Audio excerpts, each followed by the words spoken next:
Hey guys, welcome back to World Mechanics. Thank you guys for watching and subscribing to the channel. Today will be super helpful video to any of you having a Fiat 500. If you guys have a Fiat 500 and if you need to find the fuse for the fog lights because yours are not working, stay with us. We'll explain where the fuse is located, what to look for. Also, we have a special video why fog lights do not work on Fiat 500 that will teach you almost every possible scenario and how to fix it. But it's super important when you remove that fuse, not just to look at it and think it's good. Test it, guys. If you don't test it, you assume that it's good. In some cases you put it on and it's actually a bad fuse. You may spend quite a bit of energy, time and money to fix your problem. So we'll put a link to a special video that will explain how to test fuses. Now let's explain where that fuse is located. So before we start, guys, let me tell you a little bit about us. Every single car we get here at the garage, we try to make at least 200 to 300 free repair videos. Why we do that? Because our mission in the shop is to save you as much money as we can.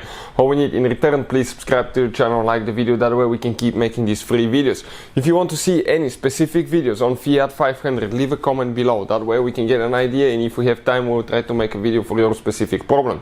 If you need to buy any parts, tools, you want to save quite a bit of money, check out the link in the description of the video below. That's where we get all our tools and supplies from as well.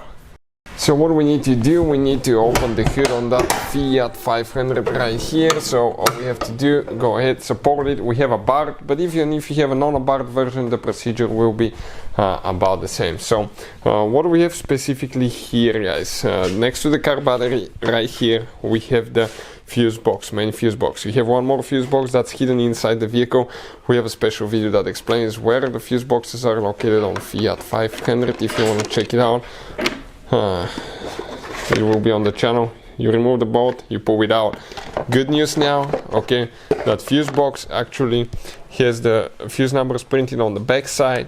Bad news, they're not in order and you don't know what they're for. So you need to actually know exactly which fuse is for what. So the fuse, guys, okay, that we need to specifically check for fog lights is F30, F30, this one here. So that will be fuse number 1, 2, 3, 4, 5, 6, 7. 7 fuse from top to bottom. 1, 2, 3, 4, 5, 6, 7. Fuse number 15. That fuse number 15, guys, right here, that's your fog light fuse that you need to check on Fiat 500 if your fog lights do not work. Hopefully the video will be helpful, guys. Thank you for watching and see you next time.